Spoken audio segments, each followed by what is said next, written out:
창원 지역 도서관 역사를 찾아서 옛 마산 지역을 중심으로 지금 시작하겠습니다. 창원 지역의 역사적 배경을 살펴보면 조선시대 창원 대도읍부였던 곳이 구한말과 일제강점기를 거치면서 마산은 개항과 더불어 상업항으로, 진해는 일제에 의해 군항으로 개발되었고 나머지 창원 지역은 평범한 농촌으로 머물러 있다가 70년대 이후 창원이 공업도시로 개발되면서 세계 도시로 나뉘어 발전해 오다가 2010년 마산, 창원, 진해가 합쳐져 다시 창원으로 통합되었습니다. 이 가운데 마산은 1899년 마산포가 군산, 청진과 함께 개항되어 그 변두리에 열강의 조기지가 설정되면서 러시아와 일본의 군사, 경제, 침탈의 각축장이었고 일제강점기 마산 지역은 노동운동, 사회주의 운동의 지맥을 이루고 있었습니다.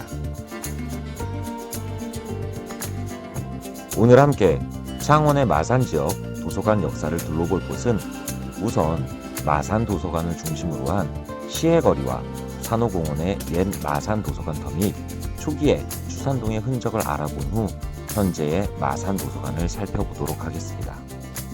다음으로 일제강점기 긴지로 문고와 노농 문고를 알아보도록 하겠습니다. 그런 후 시인이자 도서관인인 김세익 선생님을 알아보겠습니다. 마지막으로 마산 지역에서 시민과 노동운동을 활발히 전개한 집현전과 책사랑, 부마 항쟁의 현장인 경남대학교를 마지막으로 둘러보도록 하겠습니다. 안녕하십니까. 한국도서관사 연구회 이양숙입니다. 네, 안녕하십니까. 부산대 문헌정보학과에서 교편을 잡고 있는 이용재입니다. 네, 반갑습니다. 울산 매곡도서관 사서 최진욱입니다. 제59회 전국도서관 대회를 맞이하여 마산 지역 도서관 역사를 찾아가 보도록 하겠습니다. 지금부터 함께 떠나보실까요?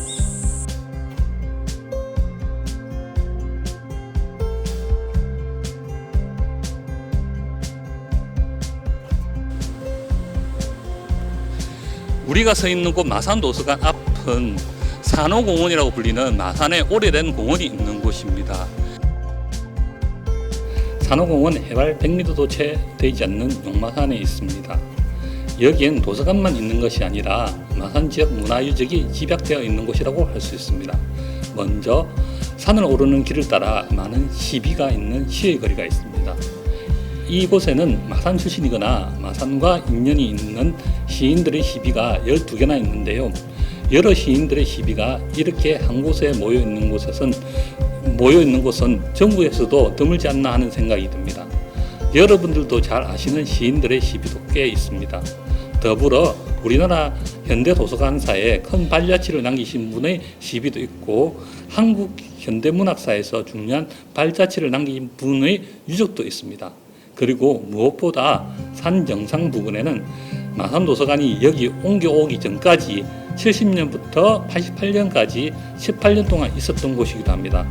그러면 천천히 올라가면서 중요한 분들의 시도 소개하고 도서관 흔적도 찾아보겠습니다.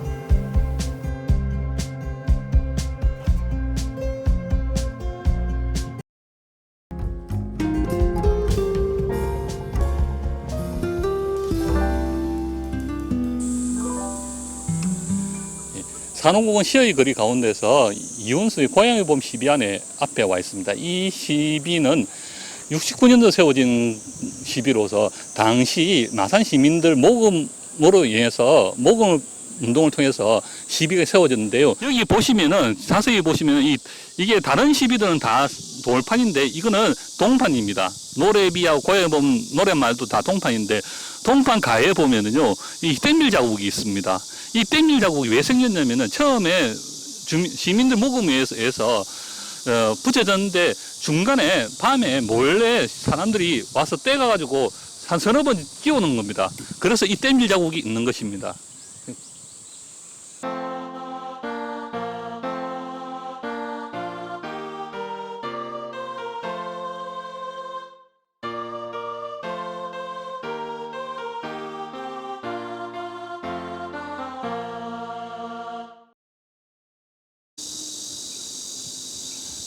여러분들 우리나라 사람이라면은 앞서 보여드렸던 고양이 봄만큼 잘 알려진 노래가 있습니다. 바로 산토끼입니다. 산토끼 토끼야 이렇게 시작하는 노래죠. 이 시비가 이 산토끼 노래비가 또 여기 있습니다. 이 노래말을 쓰고 곡을 만드신 이일래 선생이 이 신생의 노래비인데요. 이 이일래 선생이 바로 이곳 마산 출신이고요. 우리가 지금 가고파로서 잘 알려져 있는 노산 이현상의 가까운 친척이기도 합니다.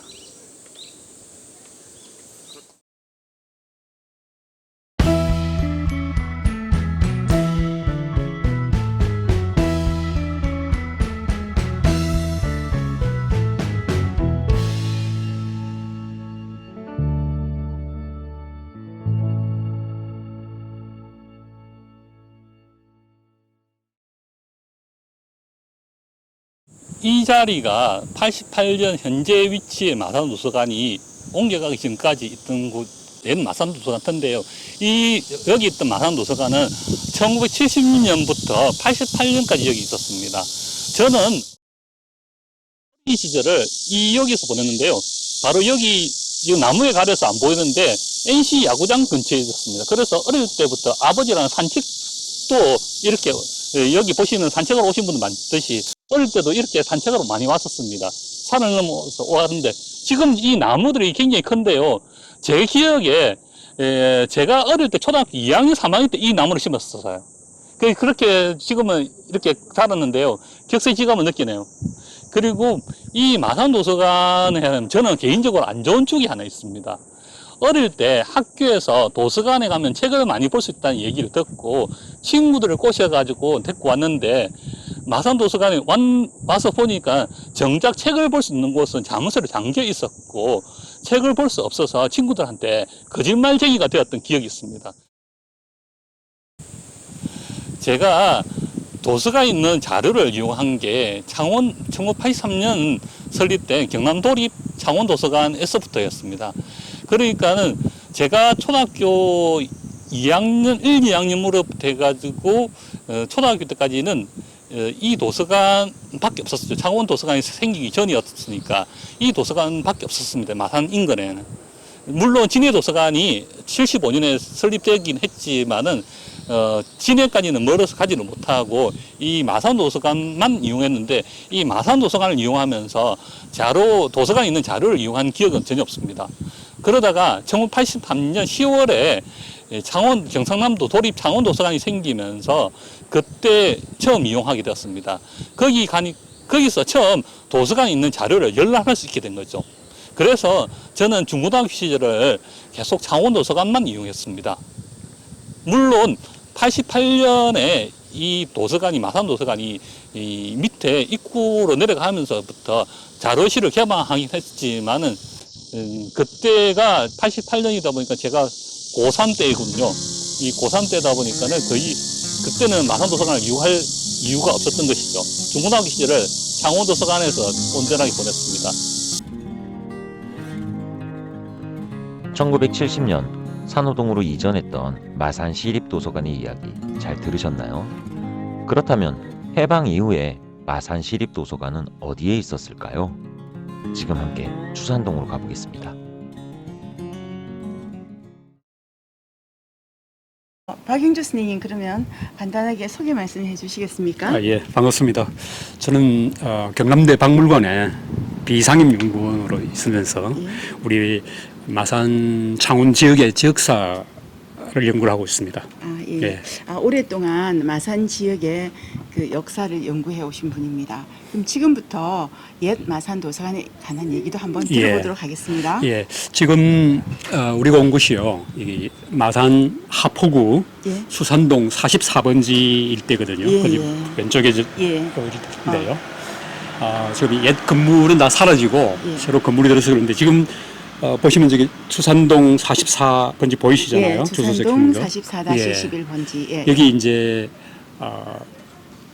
여기 이제 마산 시립도서관에 들어선 것은 지금 자료에는 뭐 1952년, 뭐 1954년 이렇게 나와 있는데 제가 본 자료는 1953년이에요. 1954. 지금 정확하지는 않지만 제가 구한 자료로는 예. 대략 1953년 예. 4월 29일 정도 되는 것 같아요. 오, 예. 창립일이. 예. 예. 그런데 이제 해방 이후에 마산에도 도서관을 설립을 해야 된다 하는 그 시민들의 요구가 굉장히 많았어요. 그런데 해방 이후에 좀 혼란하던 시절이었고 또 6.25 전쟁이 터지고 이러면서 그 금방 도서관을 설립할 수가 없었어요.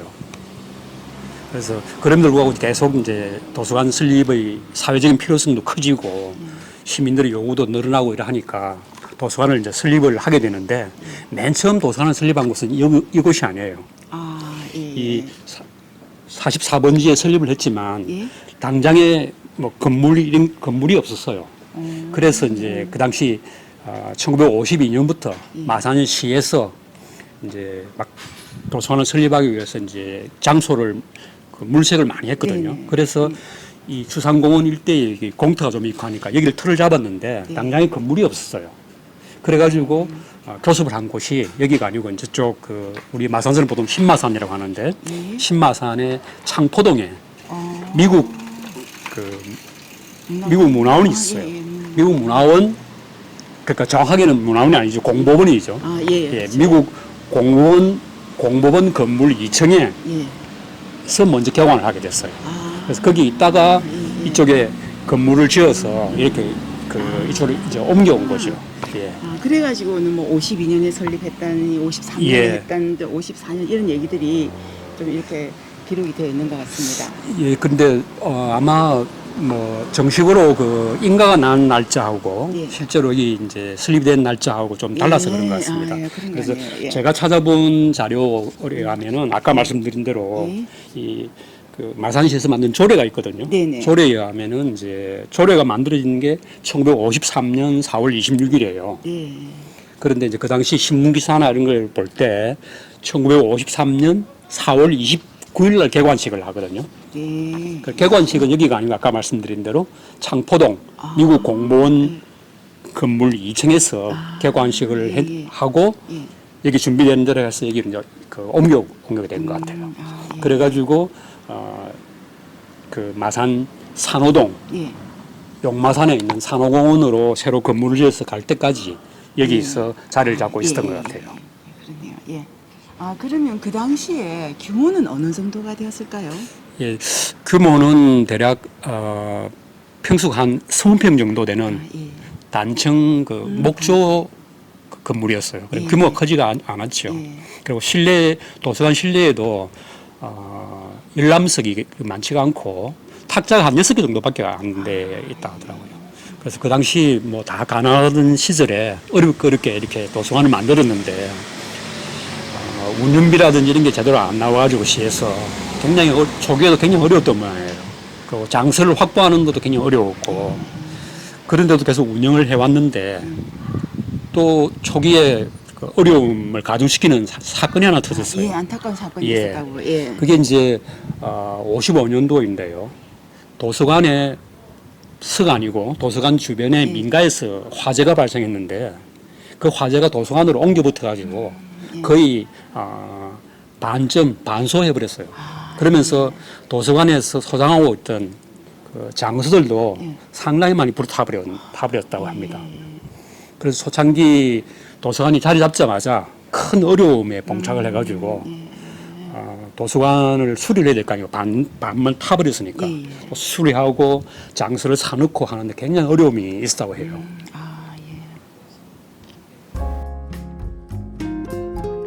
참 다사다난했던 마산시립도서관의 이야기입니다. 지금의 마산도서관은 어떨까요?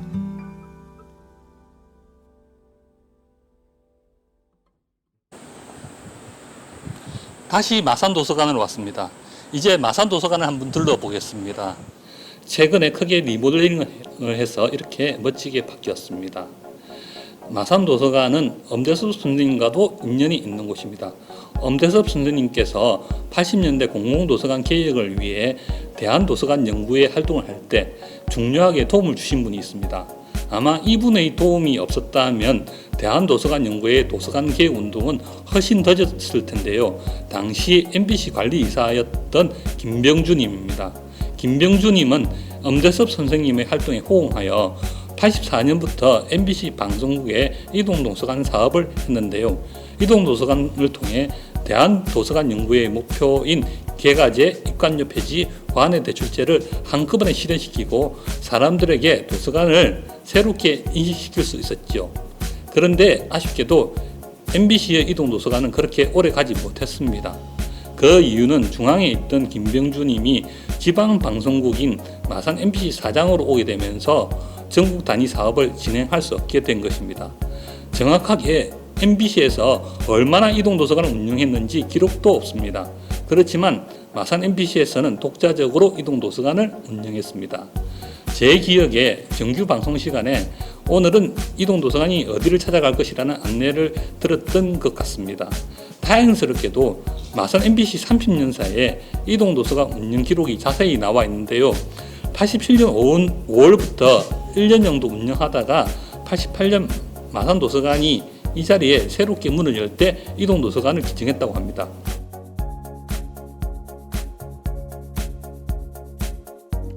우리는 이제 김지로 문고와 마산 부립도서관의 역사를 찾아 떠나봅니다. 1919년 이 김지로 문고는 1928년 마산 부립도서관이 되는데요. 현재의 신창동에 위치해 있었습니다. 김지로 문고와 관련해 박용준님과 함께 지금 떠나보겠습니다. 여기는 옛 긴지로 문고가 있던 곳입니다. 예. 박용주 스님께 긴지로 문고에 대해서 말씀을 들어보도록 하겠습니다. 예. 김지로 문고하니까 좀 이게 김지로가 뭔지 좀 예. 궁금하시잖아요. 예. 예. 긴지로는 사람 이름입니다. 일본인 예. 이름인데 한자를 우리 발음을 읽으면 김차랑이죠. 그러니까 다르게는 김차랑 문고라고 하시죠. 그러니까 문고니까 작은 도서관이 계시죠. 일제 강점기 때 네. 마산에 살았던 네. 한 그 일본인의 이름인데 그 당시 이제 학생이었던 모양이에요. 네. 이 김지로라고 하는 예. 사람이. 근데 어떤 병을 알아가지고 요절을 하게 돼가지고 그 집안에서 그 죽은 아들을 좀 추모한다 하는 뜻에서 자기 그 집을 일부를 내 가지고 그 문고를 만든 거예요. 그래서 그 문고에다가 자기 아들의 이름을 붙인 거예요. 김지로 문고라고. 예. 아들을 추모하면서 예. 이름을 그렇게 붙인 거죠. 그런데 이 김지로는 김지로라고 하는 사람은 일본에서 굉장히 또 유명한 역사적 인물의 이름을 본딴 거예요. 네. 그 일본의 위인 예. 중에 한 사람이죠. 김지로라고. 예. 그 위인의 이름을 본따서 아들이 이름을 지었는데 아들이 일찍 요절했고 그 요절한 걸 추모하기 위해서 자기 집을 예. 도서관으로 만들었던 거죠. 예. 그래서 그 예. 당시 예. 그 사진이거든요. 예. 그때의 모습이죠. 예. 이게 힘에서 보이진 않지만 한자로 김차랑 문고라고 예. 적어가지고 있는데 현재 모습은 이 모습은 사라졌죠. 예. 좀 그 자리에 이제 교회가 들어있었기 때문에. 예. 그래 바로 옆에 남아 있는 일본식 그 약간 외형을 띈 가옥을 통해서 옛 모습을 약간 짐작할 수 있는 것 같습니다. 그리고 이 긴지로 문고가 그 뒤에 또 어디 다른 것으로 발전을 예. 했다는 예, 그렇습니다. 이 긴지로 문고를 이제 책이나 이런 경우는 그 긴지로 문고 설립자가 이제 책을 내고 했지만 장서를 냈지만 운영비가 좀 필요하니까 일제 강점기 때 마산부 오늘날 같은 마산시에 약간의 운영비 보조를 받기도 했지만은 그래도 이제 세월이 지나면서 굉장히 좀 운영이 어려웠던 모양이에요. 그래서 이 긴지로 문고를 마산부에다가 넘기게 되거든요. 마산부에서 긴지로 문고를 인수를 해가지고 장소와 비품 일체를 인수를 받아가지고 마산 부립도서관으로 만드는 거죠.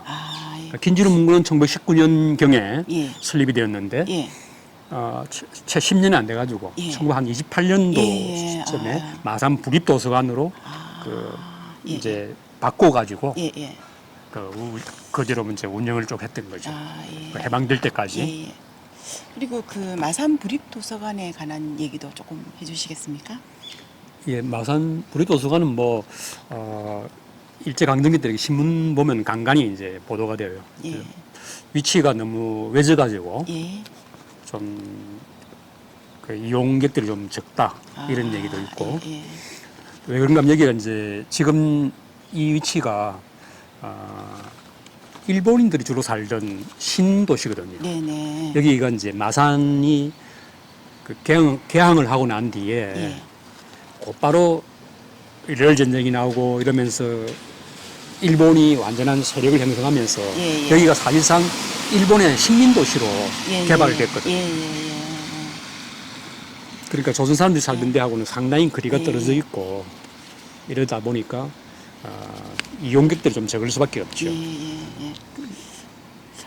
그리고 이 참 안타까운 일인데 이 28년에 이제 1919년에 설립된 긴지로 문고를 인수하여서 28년에 마산 부립 도서관이 도서관으로. 창립이 되었는데 그게 1948년도에 스스로 이 해방 직후에 이 마산 부립 도서관이 정확한 이유는 제가 지금 잘 모르겠지만 해체가 되어 버렸다고 합니다. 예, 뭐 그 뒤의 모습에 대해서는 제대로 예, 예. 기록이 안 남았는데요. 예, 예. 일부 기록에 가면은 예. 해방되고 난 뒤에 예, 예. 도서관은 그대로 있을 거 아니에요. 예, 예. 해방되고 난 뒤에 예, 예. 마산부에 관계했던 뭐 조선인들이 그냥 예. 책을 장서를 뭐 이리저리 가져가고 이렇게 하면서 그냥 예, 예. 허지부지 흩어져 버린 모양이에요. 예, 예, 예. 그래서 이제 부립도서관이 건물은 있는데 예. 장서가 제대로 보관이 안 된 채로 있었는데 예, 거기를 누가 뭐 좀 표현이 못하지만은 그 자리 공간을 그러니까 적산이잖아요. 예, 예. 그렇죠. 적산 가옥을 차지하게 되는 작시하게 되는 경우에 교회가 들어오게 된 거죠. 그러니까 오늘날 교회가 들어선 이유는 그렇게 된 거죠. 이 교회도 예. 원래는 여기 이 자리에 안 있었어요. 네. 해방되고 난 예, 뒤에는 이 교회는 저 아래쪽에 예, 예. 있었는데 예. 좀 큰 건물을 차지해가 있었어요. 예, 예. 있었는데 세관 쪽에서 예. 우리나라 세관에서 그 건물을 좀 쓰자고 해가지고 예, 예. 규모가 있으니까 예. 그 건물을 세관에 내주고 예. 교회는 이쪽으로 옮겨오게 된 거죠. 그래서 예, 오늘날 예. 자리 잡은 이유가 여기에 있는 거죠. 아. 마산 부립도서관이 해방이 되면서 예. 결국 연결이 안 되고 해체가 되어버렸잖아요. 예, 예. 그리고 그 뒤로 이제 도서관이 없는 채로 지내다가 예. 아까 추산동에서 본 것처럼 예. 1950년대에 그렇게 연결이 되는군요. 예. 새로이 예. 마산 시립도서관으로 예, 예. 새로이 이제 예, 예. 출발을 하게 되는 예, 거죠. 그렇네요. 예. 예. 일제강점기 때 긴지로 문고는 사설 도서관이잖아요. 예. 긴지로 문고에서 부립도서관 공설로 됐다가 예. 해방이 되면서 그게 이제 예. 해산이 없어졌고 그렇게 됐네요. 예, 1950년대에 들어서 예, 예. 다시 예. 마산 이제 시립도서관으로 다시 설립이 된 거죠. 예, 그렇네요. 예, 그렇게 됐죠. 예.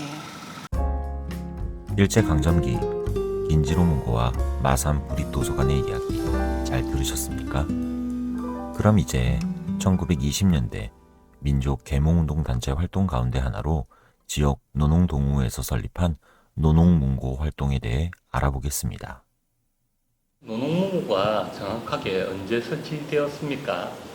그 당시에 신문 보도에 의하면은 어떤 신문은 1924년 봄에 설치됐다 그러고 또 다른 신문은 이제 그 전해 1923년 가을에 설치됐다고 하거든요.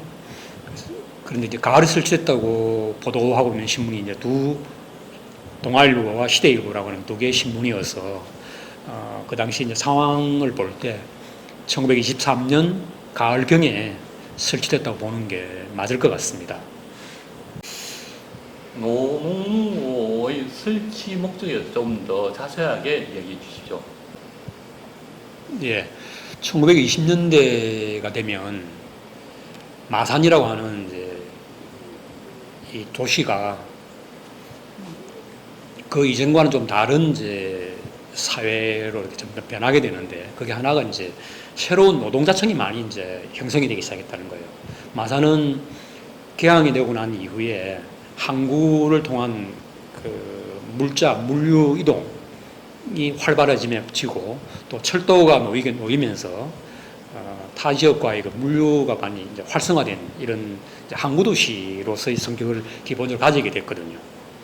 그러니까 마산에 이제 노동자들이 많이 이제 모이게 되고 하역 노동자들, 뭐 철도에서 일하는 노동자들이 많이 모이게 되고 그래서 마산이 약간 도시화된 항구 도시로의 성격을 이제 지니기 시작한 거죠. 그러다 보면 자연적으로 만들어지게 되는 단체가 이제 노농동우회라고 하는 단체, 노동운동을 새로 한번 펼치고자 하는 단체가 만들어지게 됐고 노농문고도 바로 그런 연장선상에서 있다고 생각이 들어요. 그러니까 새로운 사상이었던 사회주의를 선전하고 또 그 당시 이제 우리 민족이 처해 있던 게 이제 식민지로 전락된 그 처지였기 때문에 누구나 다 이제 민족 의식을 좀 강하게 내세울 수밖에 없잖아요. 그러니까 이제 새로운 사회주의 사상과 민족 의식을 일반 대중들에게 좀 전파해야 되겠다. 좀 고취를 시켜야 되겠다. 그러한 하나의 그 방법, 수단으로서 책을 이용한 새로운 사상과 민족 의식을 고취시키는 이런 수단으로서 문고를 생각을 하고 운영을 했던 게 아닌가 싶습니다. 그러면은 노농문고를 설치한 노농동무에 대해서 조금 이야기를 해주시죠. 예. 그 정식 명칭이 이제 마산 노농동무회거든요. 그래서 노동동무회가 아니고 노와 농이 붙어 있는데 노는 이제 노동자를 얘기하는 거고 농은 이제 농민, 즉 소작 농민을 얘기하는 거예요. 그것처럼 이제 노동자와 소작 농민에 대해서 농민들에 대해서 그들의 이제 권익을 향상시키는 그런 활동을 하는 동호회의 모임인데 이제 마산에 있던 이제 새로운 그 사상에 눈을 떴다 그럴까요? 그런 청년들이 그런 일을 좀 하자고 해가지고 만든 단체이죠. 그 단체가 1923년 3월에 만들어지거든요. 그래서 그 마산 노농동호회의 활동의 하나로 노농문고라고 하는 문고를 설립해서 운영하자고 하는 것을 이제 그들의 목표 중에 하나로 이제 설정을 했던 거죠. 거기에 따라서 이제 노농문고라고 하는 그 문고를 책을 이제 문고니까 책을 모아서 한 군데 이제 설치를 하고 사람들에게 책을 빌려주고 하는 그런 일을 했던 거죠. 그러면은 노농문고는 처음에 어디에 설치되었습니까? 예, 그 마산 노농문고는 그 노농동호회의 회원 중에 한 사람인 김기호라는 분이 그 당시에 자기가 그 이발관을 하고 있었어요. 그래서 이발관 내에 한 켠에 아마 그 책장 같은 걸 마련해서 빌려가서 책을 읽고 이제 반납하는 그런 형태였을 건데 이 이발관, 그리고 사람들이 많이 오지 않습니까? 이발하러. 이발관에 설치를 한 것은 역시 이제 사람들이 좀 편하고 쉽게 오기 위해서 그 노농문고를 이발관 내에 설치한 것 같습니다. 그런데 이 김기호라는 분이 운영했던 이발관 이름도 재밌어요. 이발관 이름이 하필이면 구름 이발관이에요. 보통 무슨 협동 이발관이라든지 선진 이발관이라든지 이런 식의 이름이 붙던 시기에 구름 이발관이라고 붙인 이유는 뭔지 참 저도 궁금하거든요. 그런데 이 구름 이발관은 노농문고 설치되기 이전에 지금 그 당시에 보도된 신문이나 자료에 의하면은 그 마산부 석정, 오늘의 창동이죠. 제일 이제 번화한 그 북임산 근처에 있는 곳인데 거기에 있었다고 해요. 3.1운동 당시에 마산에서 3.1운동은 이제 3월 3일부터 해서 여러 차례 그 시위가 벌어지거든요. 그 중에 하나가 이제 3월 20일 날 이 구마산 그 장날을 이용한 시위가 벌어진 날이 있었는데 그때 이 여학생들이 이제 여학생들이 아니고 여학생이 그 치마폭에 독립선언서를 숨겨가지고 구름 이발관으로 와서 구름 이발관 내에 숨겨뒀다가 장터에 사람들이 많이 이제 운집을 했을 때 갖고 나와서 이제 뿌렸다고 이렇게 되어 있거든요. 그래서 김기호 이분이 그 시기 이전부터 3.1 운동이 일어나는 1919년 그 이전부터 이 발관을 운영해 왔던 것 같아요. 그래서 3.1 운동 당시에도 그 하나의 그 거점 역할을 했던 거죠. 아마 그런 경험이 있어서 그런지 3.1 운동 이후에 1920년대 들어서 뭐 민족운동, 문화운동, 청년운동 이런 게 이제 새로이 활발히 일어날 때 또 이 발관 내에 문고를 설치하는 그런 그 아이디어가 좀 자연스레 나오지 않았나 이런 생각이 듭니다. 김기호 선생에 대해서 좀 더 얘기해 주시죠. 예.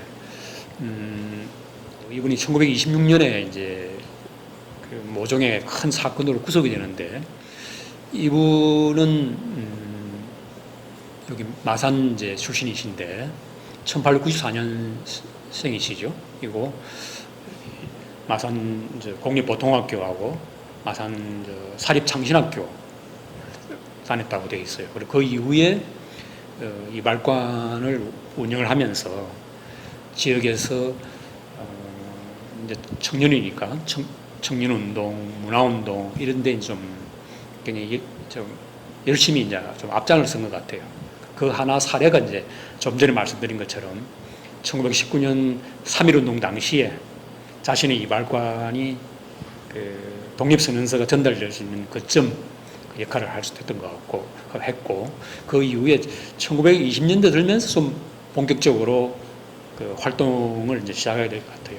1920년이면 이분이 이제 만으로 26살이 될 때거든요. 1920년도에. 그래서 이분이 이제 개인적으로 한 건 아니지만 그 당시 지역의 마산 사회에서 큰 그 활동 중에 하나가 이제 청년의 활동이나 구락부 활동이에요. 클럽이죠. 마산 클럽을 만들어서 젊은 청년들이 모여가지고 지역에서 새로운 이제 그 문화운동을 막 펼치는데 뭐 그 중에 하나가 이제 체육 활동을 굉장히 열심히 해요.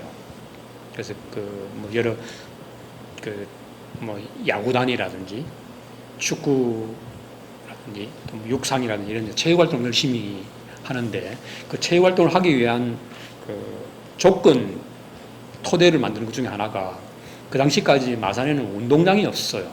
공설 운동장이. 그래서 운동을 할 수 있는 공간이 없어가지고 운동장을 만드는 것이 큰 그 목표였어요. 그래서 마산 구락부 회원들을 중심으로 해가지고 활동을 맹렬히 해가 돈을 모은 거죠.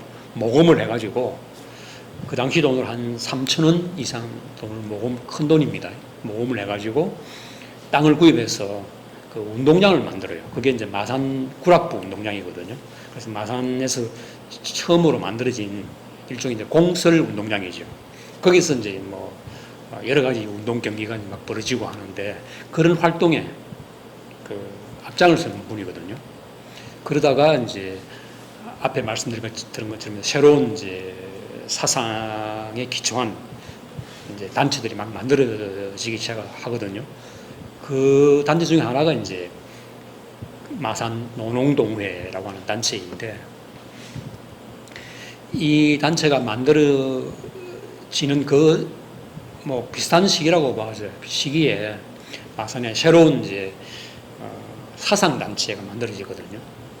뭐 살별회라든지 이런 식의 이제 그 사상 단체가 만들어지는데 거기에 자연스럽게 이제 참여를 하게 된 모양이에요. 그래서 그 새로운 사상이라는 게 이제 사회주의 사상이죠. 사회주의 사상이 이제 공감을 하고 이렇게 활동을 하면서 그때 이제 만들어진 그 비밀 조직이 이제 마산 공산당이에요. 1924년에 이제 만들어지는데 그 마산 공산당에 가입을 이제 하게 되면서 활동을 이제 이거는 비밀 활동이죠. 노농동호회의 노농문고 활동 이런 것은 이제 공개적인 대중운동, 그 운동으로서 공개적인 활동이라면 마산 공산당의 활동은 이제 비밀 글사잖아요. 그래서 이제 비밀리에 있는 활동을 쭉 이제 갔는데 그게 이제 외부로 이제 일제 경찰에 이제 포착이 되면서 이제 잡히게 되는데 그게 이제 제2차 역사에서는 그걸 제2차 조선공산당 사건이라고 그러거든요. 그게 1926년입니다. 그때 마산 공산당 활동을 하던 마산의 이 공산당 그 비밀결사 조직이 왕창 대거 체포가 되거든요. 이때 이제 김기호 이분도 체포돼 가지고 취조를 받게 되죠. 그 취조 과정에서 아까 말씀드린 이제 뭐 그분의 그 이력이라든지 이런 간단한 내용들이 이제 우리가 알 수 있는 거죠. 그래서 노농문고가 만들어지고 하던 이 시기에는 문고 만들어져서 활동하고 또 이분이 이제 구속이 되고 이럴 시기에는 이미 이분이 이제 30대 초반의 나이였죠. 다른 분들은 뭐 20대 초중반의 나이였으면은 약간 그때 좀 고참 활동가 정도였죠. 그 당시. 그러니까 이분이 활동의 이력이 좀 꽤 됐던 것 같아요. 이미 그때는. 예. 그러니까 일제강점기 1920년대에 새로운 그 사상으로 무장한 맹렬한 그 활동가였다. 이렇게 보면 될 것 같아요. 이분에 대해서. 마산 지역에는 1925년부터 여름철 피서지 문고격인 남량문고가 설치되어서 활동이 운영이 됐다고 하는데 이 남량문고에 대해서 이야기를 조금 해주시겠습니까? 그 1925년이죠. 예. 그 당시 신문에 이제 여러 차례 동아일보나 조선일보 이런 여러 신문에 여러 차례 보도가 될 정도로 꽤 그 화제를 모았던 그런 그 활동이었던 모양이에요. 여름철에는 이제 피서의 일환으로 뭐 어디 뭐 산에도 가고 계곡도 가고 했지만 또 피서 중에 하나가 또 이게 독서잖아요. 여름철에 더위를 이기기 위한 독서. 그 이름을 이제 남량문고라고 정한 거예요. 그 이 문고를 운영을 하는 아이디어를 냈는데 이게 이 아이디어를 낸 단체가 이제 마산 독서회라든지 마산 청년회 같은 단체에서 우리 이걸 한번 해보자고 얘기가 됐던 모양이에요. 그런데 이제 그러려면 책과 공간이 있을 거 아니에요. 거의 한 1000권이 넘는 그 많은 책들이 있었던 노농문고에 이제 섭외를 해서 노농문고 책 좀 빌려달라고 얘기했을 거 아니에요. 좀 대여를 좀 해달라고 우리가 저렇게 운영을 해볼 테니 운영은 우리가 할 테니까. 그래서 노농문고의 책을 좀 대여를 하고 그 다음에 장소는 마산의 유명한 공간인 추산정은 이제 정자의 이름이거든요. 그 정자가 있는 곳이 추산이라고 하는 산입니다. 지금도 있는 지금 마산의 마산 박물관이 위치해 있는 산이죠. 그 추산에 있는 추산정이 유명한 이제 정자이고 그 주변이 울창한 숲이 보존되어 있던 지역이었다 해요. 숲이 울창하고 추산공원으로 되어 있어서 공원도 있고 하니까 거기다가 그 정자니까 안에도 방도 있잖아요. 아마 방 한켠에다가 책을 설치를 하고 오는 사람들에게 거기서 책을 읽게 하거나 빌려주거나 그렇게 활동을 했던 것 같아요. 그래서 피서 겸 이렇게 책을 읽게 사람들에게 좀 쉽게 책을 읽게 만드는. 그리고 그 책의 대부분은 노농문고에 설치했던 책이 이제 뭐 여러 가지 종류가 있지만은 주로 이제 그 사상서적이라든지 잡지라든지 이렇게 사람들이 좀 흥미를 가지면서 읽을 수 있는 그런 책과 또 약간 내용이 있는 이런 책이 섞여 있었던 것 같아요. 그런 책들을 통해서 뭔가를 사람들에게 전파를 하고자 하는 그런 그 생각이 좀 이렇게 바탕이 좀 깔려 있었던 것 같아요. 노농문고의 경과에 대해서 말씀해 주시죠. 예. 이 노농문고에 그 구비하고 있던 책들이 좀 문제가 될 수 있지 않겠습니까? 그죠? 아까 말씀드린 대로 그런 새로운 사상에 입각한 활동이다 보니까 당연히 이제 그 노농문고의 그 문고 속에는 사상 서적들이 있는 거예요. 사상이라면 이제 마르크스 레닌주의 또 현대 그 당시 말이죠. 그 자본주의 사회에 대한 비판 이런 걸 담은 이런 좀 문제가 있다고 생각이 드는 사상 서적이 있고 하니까 일제 경찰이 사실 탄압을 하거든요. 그래서 이 노농문고 설치되어 있던 그 이발관에 와가지고 그 압박을 가합니다. 그러니까 할 수 없이 이 문고를 이전을 하거든요. 어디로 이전하냐면 이 문고의 설치 주체 단체인 마산 노농동호회 사무실, 그 당시에 이제 이 마산 남성동 매립지에 사무실이 있었다고 합니다. 뭐 정확한 위치는 알 수 없습니다. 그 노농동호회 사무실로 이제 일단 옮겨요.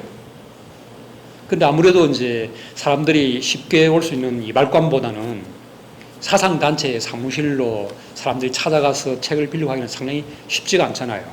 일제 경찰의 감시가 심한 공간인데,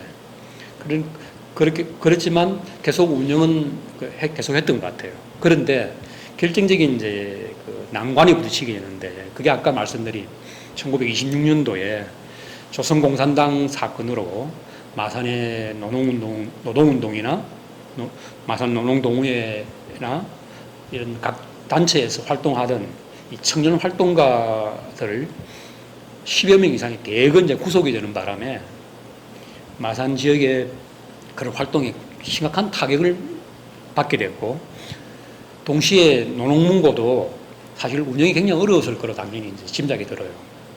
그 운영이 어려웠던 중에 그 구속되지 않은 남아있던 사람들이 어떻게든 노농문고를 살려보려고 막 노력을 했을 거 아닙니까? 그 노력의 일환으로 그 신문기사에 보도된 바에 의하면은 한 1927년경에는 이 노농문고를 신문사 지국, 동아일보 마산 지국으로 옮겨가지고 또 운영을 했다고 그래요. 어쨌든 일제의 그 압박 속에서도 문고를 명맥을 유지하기 위해서 계속 활동은 계속 했던 것 같습니다. 그러다가 정확한 시기는 알 수 없지만 이제 어떤 경우는 좀 운영이 힘들어서 또 신문사 지국에 있다 하더라도 일제 경찰께서 압박을 했을 거 아니에요. 그러니까 또 이제 이 문고를 조금 넉넉하게 사는 개인 집에다가 옮겼다가 이런 식으로 좀 전전했던 것 같아요. 그러다가 이제 마산에 이제 마산 자유노조라고 하는 노조가 생기거든요. 자유노조라고 하는 게 어떤 거냐면 이제 자유노동자들, 그 당시로는 자유노동자들에게 했어요. 어떤 데 일했던 사람들이냐면 제일 큰 게 이제 부두에서 이제 하역하는 하역 노동자들, 그 다음에 철도, 기차에서 하역하는 노동자들, 이런 식으로 이제 물류 관계에 일하던 사람들, 우리 이제 주고, 그 다음에 이제 개인적으로 자유롭게 일하던 사람, 이런 노동자들을 자유노동자라고 했는데, 그런 자유노동자들을 묶어서 노동자를 만들거든요. 그게 이제 자유노조인데, 이 자유노조에서 또 이제 노농문고를 만들게 됩니다. 근데 이 노농문고와 마산 노농동호회의 노농문고가 어떤 관계가 있는지는 아주 명확하게 좀 알 수는 없는 것 같아요. 근데 우리가 일반적으로 예상을 해볼 수 있는 것은 그 시기에 이제 서적이 굉장히 귀하던 시절이거든요. 가난했기도 했고 세적의 종류가 많지 않을 때, 그렇게 볼 때 기존의 노농문고를 어떻게든 이어받았을 가능성이 제일 높다고 생각이 들어요. 이어받고 또 새로 돈을 주고 사고 또 기증을 받고 해서 좀 자유노조의 활동의 하나로 또 문고를 생각했을 것 같아요. 그래서 그 문고를 설립을 이제 한 거죠. 자유노조에서. 그래서 그것을 운영을 하다가 또 압박을 받습니다. 압박을 받고 33년에 가면 일제의 압박이 이제 본격화되는 시점이죠. 그때 가면 이제 책을 한 번에 왕창 압수당했다는 이제 신문기사가 실려요. 여기에 마산 서원의 책들도 압수를 하고 노농문고에 남은 서적들도 압수를 하고 하면서 노농문고가 서서히 노농문고 결국은 이제 좀 해체가 되는 게 아닌가 싶어요. 그 시기에.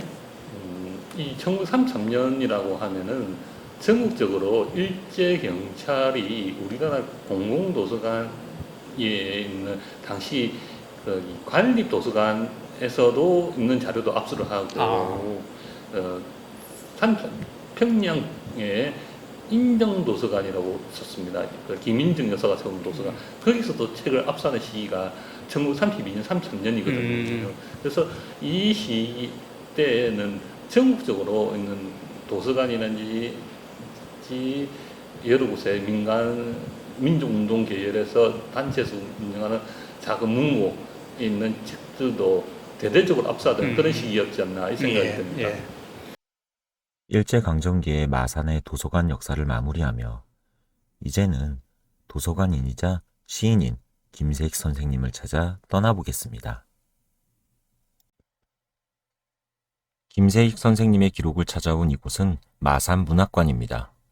마산 하포구 노산북 8길 49-1에 위치하고 있으며 지역의 문학 흐름을 조망하고 소중한 문학 전통과 자산을 널리 알리는 소통의 공간으로 그 역할을 하고 있습니다.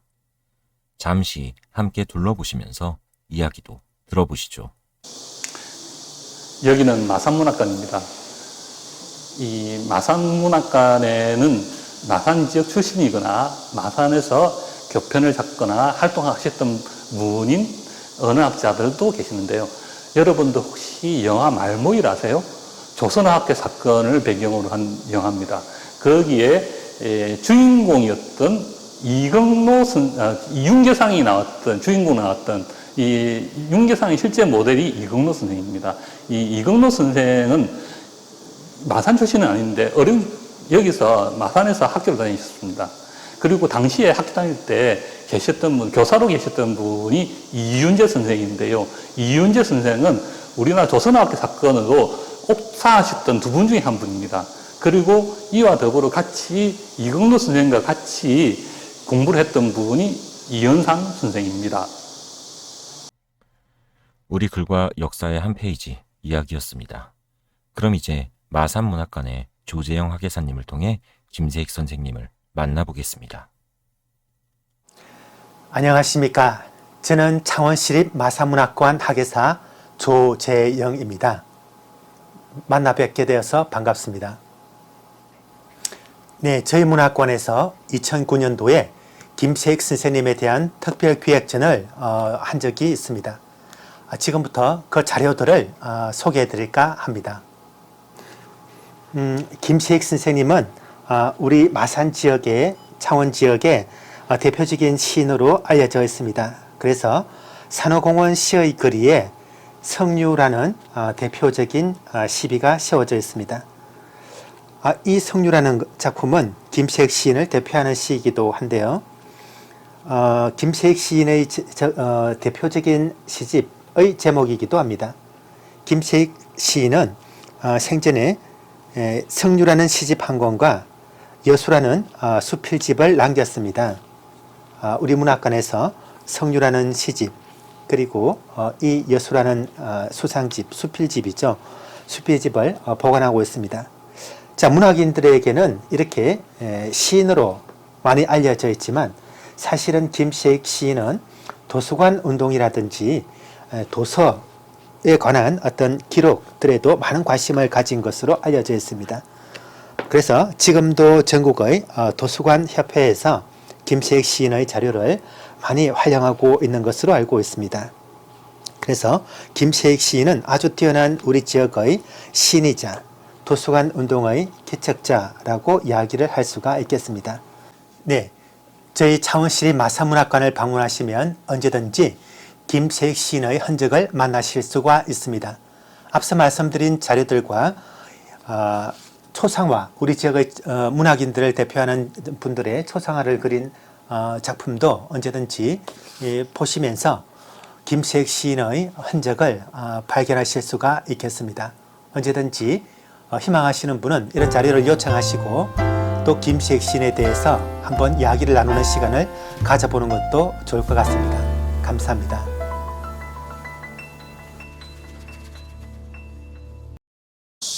자, 현재 우리는 김세익 시인의 시비 성류 앞에 와 있습니다. 김세익 시인은 선생은 시인입니다. 호는 현촌이고요. 김세익 선생은 여기 마산 출신은 아니고요. 북한 함경남도 홍원 출신입니다.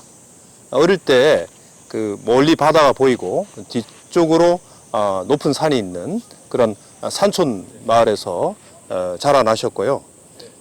일제 강점기인 1924년에 태어나셨습니다.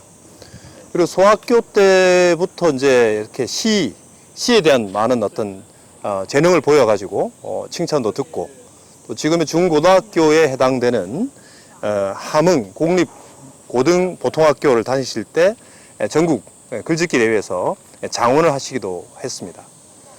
그리고 일제가 패망 직전인 1944년에는 서울 치대의 전신인 경성치과의학전문학교에 합격하셨는데요.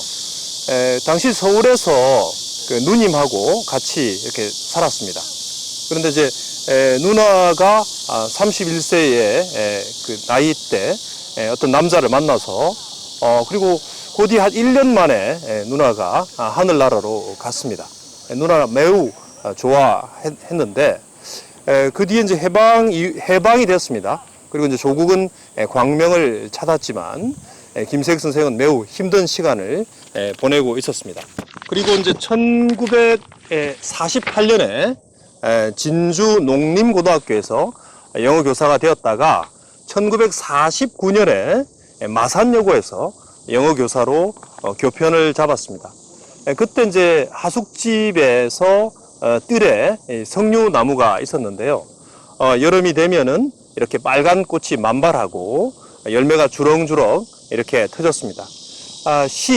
석류도 그때 지은 것이고, 첫 시집 석류도 이러한 사연으로 꾸며진 것입니다.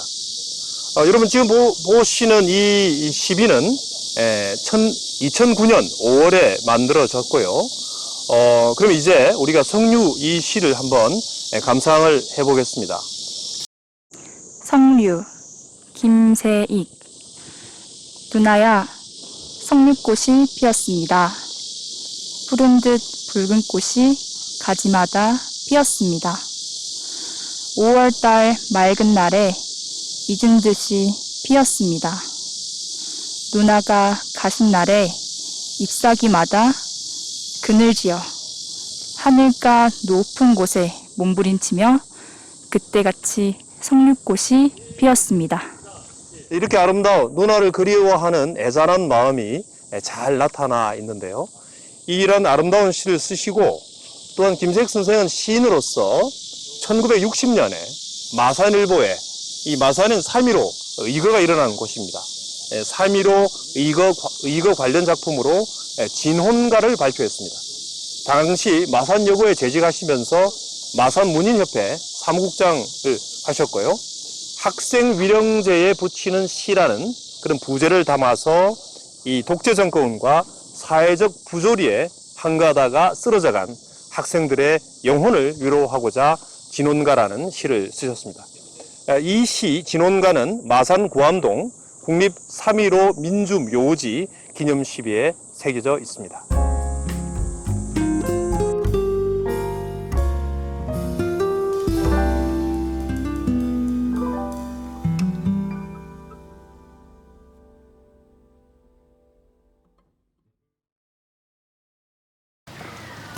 여기는 마산여자고등학교 정문을 통과하여 현관 앞에 있습니다.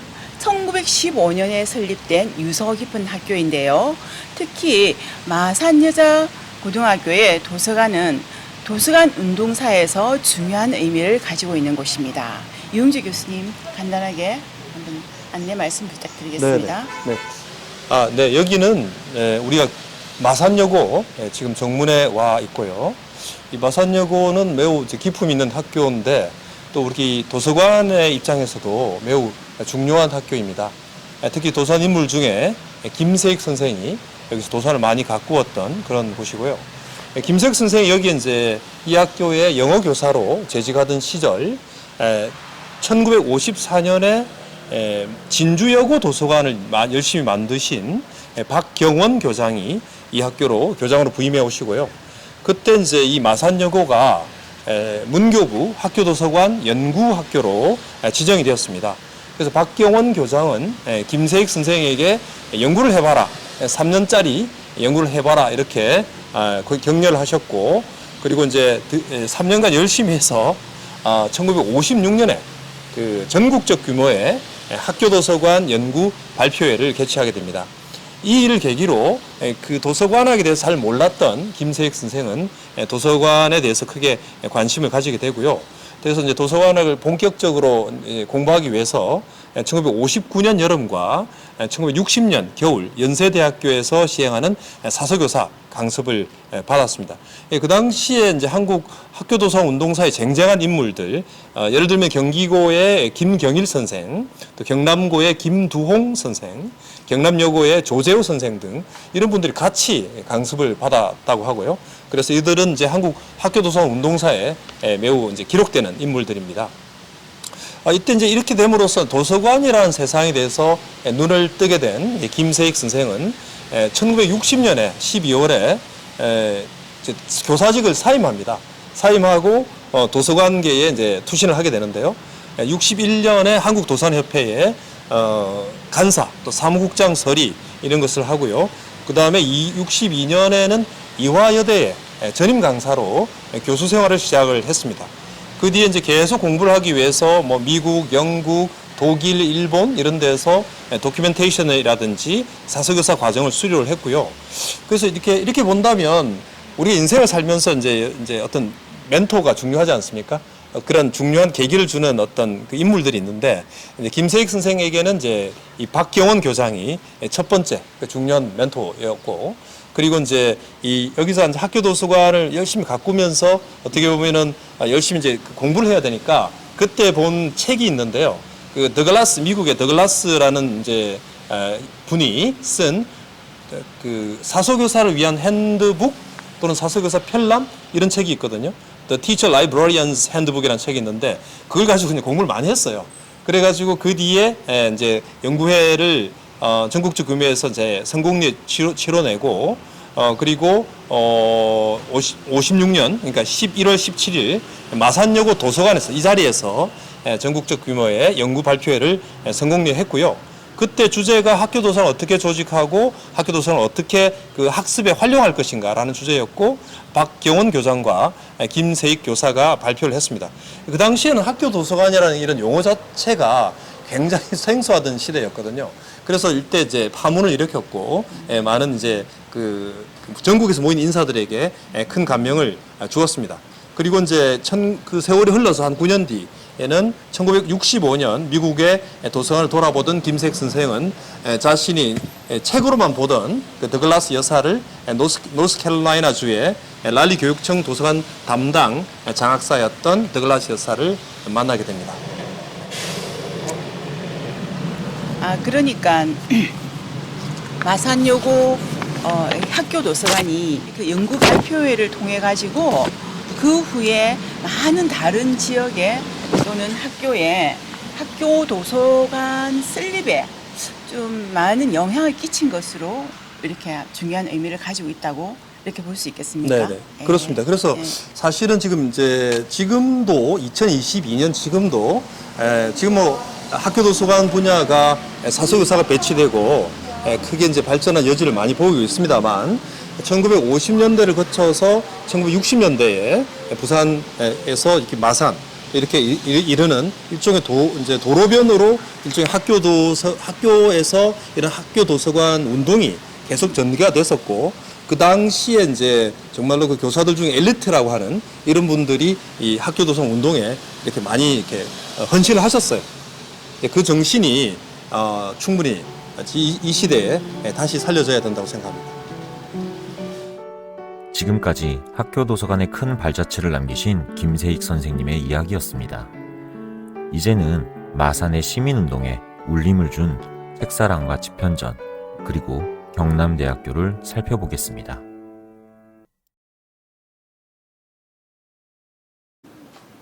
예, 마산 책사랑터에 와 있습니다.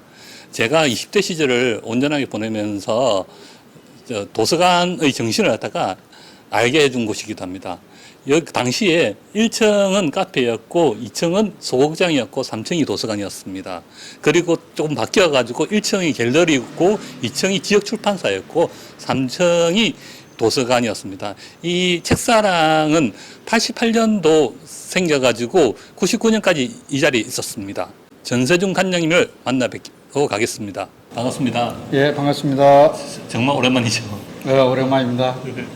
이제 이 관장님께서는 88년 책사랑 개관 때부터 99년 책사랑이 창원 대방동으로 옮겨갈 때까지 계셨는데요.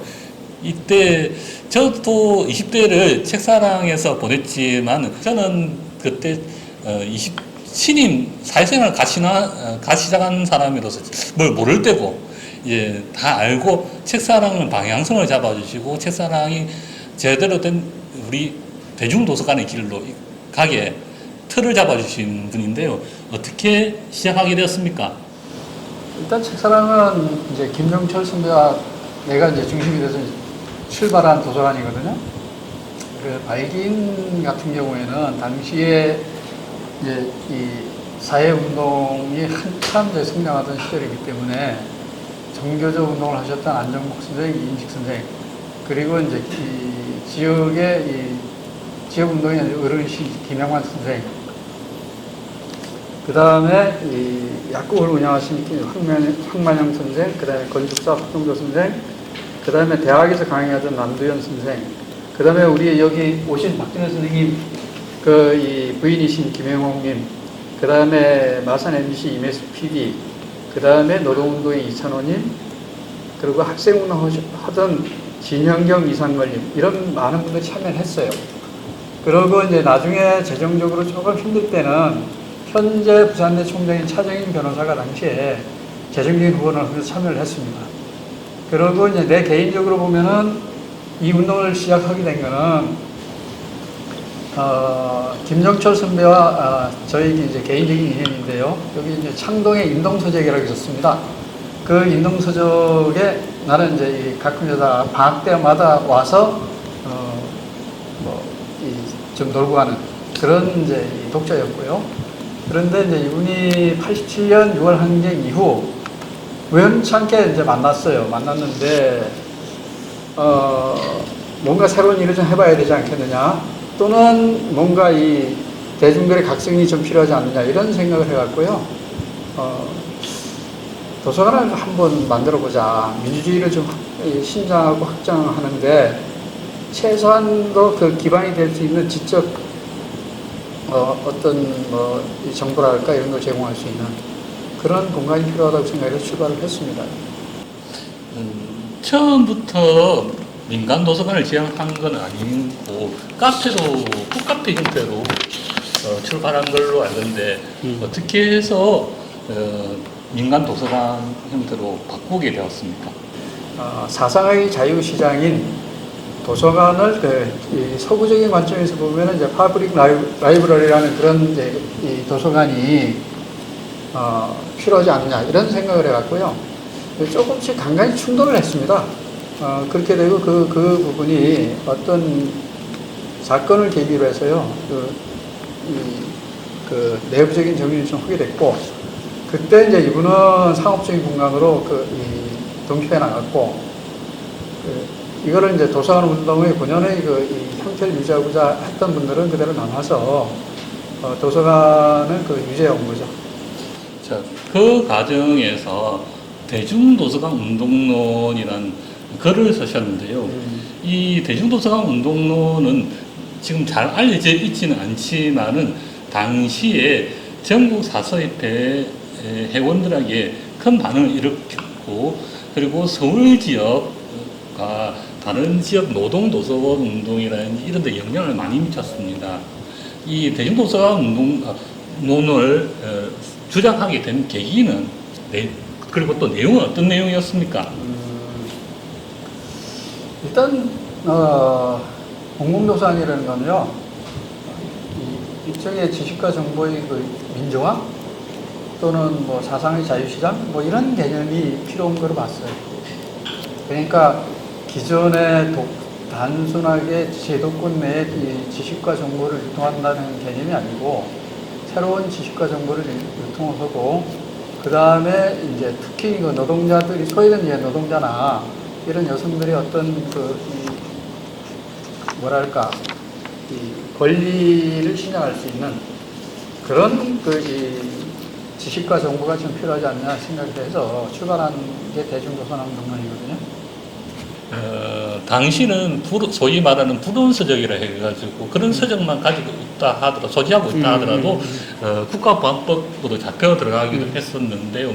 이것이 지금 이제 우리가 도서관에서 말하는 도서관의 지적 자유, 즉 사상의 자유와 명당히 맞닿아 있고 지금도 가끔씩 이 검설 목록 그 검설을 갖다가 지정해야 된다고 하면서 정치적인 문제와 사상적인 문제 그리고 성의 젠더 문제를 다루고 거기에 대해서 끊임없이 검설을 지정해야 된다 요구하는 단체들이 있습니다.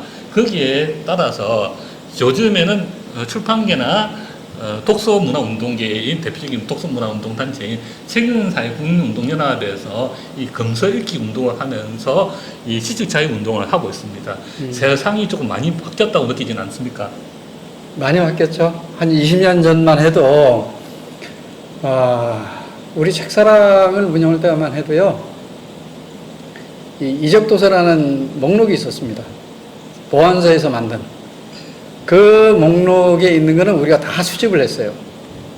그런 이적도서라는 개념은 지배 세력에게 필요한 것이지 우리 보통의 국민들, 시민들 이런 분들의 어떤 의사라든지 이런 게 반영이 안 된 거니까 우리 입장으로 봐서는 일단 대중들의 판단에 맡겨보자는 게 제 생각이었어요.